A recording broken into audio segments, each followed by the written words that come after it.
U.S. President Donald Trump's latest tariff threats on American drug makers could become a tough pill for Canada to swallow. Letters sent from the White House last week demand that drug companies raise prices internationally so that they can be cheaper at home. Trump is also threatening tariffs as high as 200% on any pharmaceutical company that refuses to move their manufacturing into the U.S.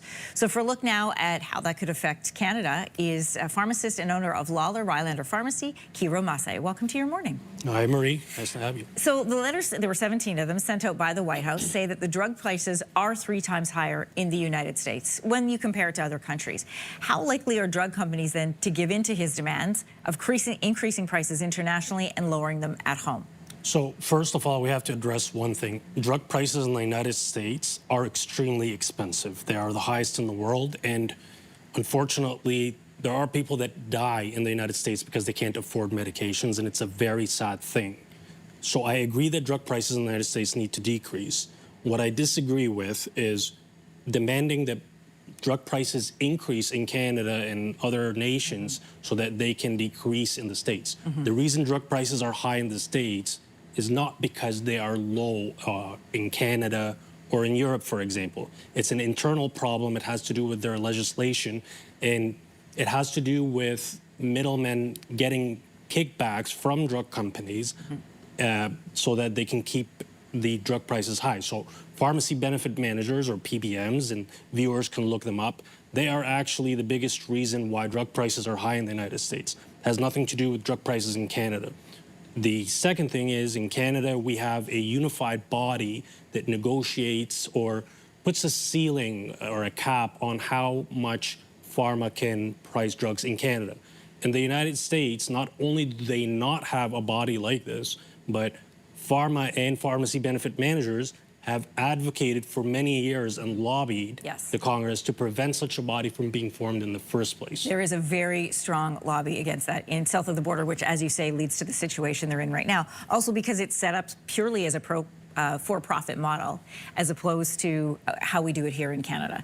So Canada has those 3 national bodies that you mentioned involved in monitoring drug prices, and they're called the Patented Medicines Price Review Board, Canada's Drug Agency, and the Pan-Canadian Pharmaceutical Alliance. These are names that people probably aren't very familiar with, but how do they and how could they offset a potential price increase if this is what the president is putting pressure on drug companies to do? Is there a way for us to combat that?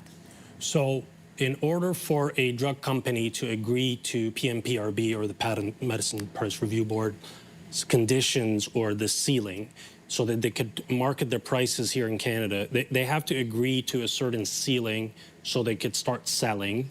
If they decide, hey, we're going to start to increase the prices anyways so we could satisfy the demands south of the borders, you can't do this. You'd be breaching a lot of laws, a lot of federal laws, and if it escalates to the degree where they say, no, we're doing it anyways, then, well, Health Canada actually then has the right, and most people don't know this, Health Canada has the right to assign that patent to a different generic provider to manufacture that same drug. So they could say, hey, I know you have a patent in Canada on this drug, and you're selling it at this price, but you're breaching all of these laws, so actually we can just assign that patent to someone else and they'll manufacture instead of you. It has never escalated to this degree, and in most cases, what ends up happening is a lot of back and forth in court that takes years and years and years, and doesn't really affect supply. So the drug companies will continue to supply the medication,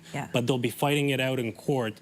But PMPRB and what they say is very binding. Like if they have a tribunal with one of these drug companies and say you're in breach, then that drug company has to abide by that order. The U.S. drug company has to abide by the order. Whatever country's drug company. So like it doesn't have to be from the U.S. It could be from Germany or from France. If you're doing business here in Canada, you have to abide by the Canadian laws. Right.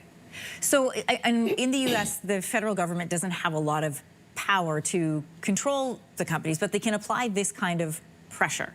So how likely is it that we're going to see the drug companies abide by what the president has to say? I think it's extremely unlikely because drug companies, first of all, have lobbied the Congress with hundreds of millions of dollars annually so that they can keep the drug prices high.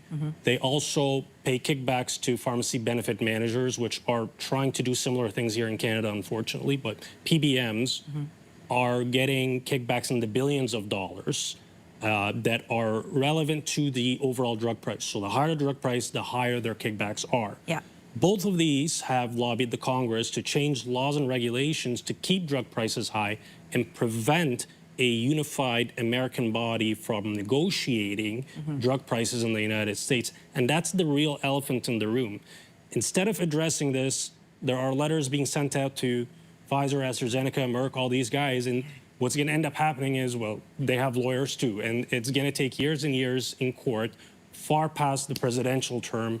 And I think that it's a comfortable sort of technique to say that, you know, we're going to blame Canada for this. And it's just, your meal is expensive because you're tipping 300%. Yeah. It's not because someone else is getting cheaper food.